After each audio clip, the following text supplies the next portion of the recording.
కాకినాడ రాయుడుపాలెంలో గల హ్రీం పీఠంలో వారాహి నవరాత్రులు ఘనంగా నిర్వహిస్తున్నారు. ఉత్సవాలు 3వ రోజు అమ్మవారికి లక్ష పసుపు కొమ్మలతో పసుపు కుంకుమతో ప్రత్యేక పూజలు నిర్వహించారు. రాయుడుపాలెం హ్రీం పీఠంలో వారాహి నవరాత్రులు భక్తి శ్రద్ధలతో ఘనంగా ప్రారంభమయ్యాయి. నవరాత్రులు మొదటి రోజున అమ్మవారు ఉన్మత్త వారాహి అవతారంలో భక్తులకు దర్శనమిచ్చి అనుగ్రహించారు. దీంట్లో భాగంగా రోజువారీ పూజలు, ప్రత్యేక అభిషేకంలు, కుంకుమార్చనలు మరియు ప్రత్యేక నివేదనలు చేస్తారని తెలిపారు. విశేషంగా భక్తుల హాజరుతో పీఠం ఆధ్యాత్మిక శోభతో వెదజల్లింది. మొదటి రోజు ఉన్మత్త వారాహి స్వరూప దర్శనం భక్తుల అపార భక్తి, ఆనందం, ఉత్సాహాన్ని కలిగించింది. ఈ సందర్భంగా నిర్వహించిన ఆధ్యాత్మిక కార్యక్రమంలో ఈశ్వర్నాథ్ గురువుగారు మాట్లాడుతూ, ఆషాఢ మాసంలో నిర్వహించే ఈ వారాహి నవరాత్రులు భక్తుల ఆధ్యాత్మిక పురోభివృద్ధికి, అమ్మవారి కృపాప్రాప్తికి విశేషంగా ఉపకరిస్తాయని పేర్కొన్నారు.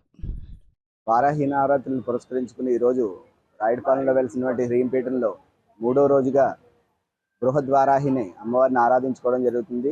అలాగే భక్తులతో సామూహికంగా లక్ష పసుపు కొమ్ముల వ్రతం జరుగుతుంది. అలాగే ప్రతిరోజు సాయంత్రం అంటే వారాహి నవరాత్రుల్లో ఇక్కడ పూర్తిగా రాత్రిపూటే ఆరాధన జరుగుతుంది. సాయంత్రం 5:30కి అమ్మవారి అభిషేకం ఉంటుంది. 7 గంటలకు అమ్మవారి దర్శనం, 7 గంటలకు సహస్రనామార్చన, 9 గంటలకు వారాహి అమ్మవారిది విశేష పూజ, 11 గంటలకు అమ్మవారి నిశిరాత్రి పూజ 1 గంట వరకు జరుగుతుంది. 1 గంట నుంచి తెల్లవారుజామున 5 గంటల వరకు వారాహి అమ్మవారిది మహావాహృతి హోమం జరుగుతుంది.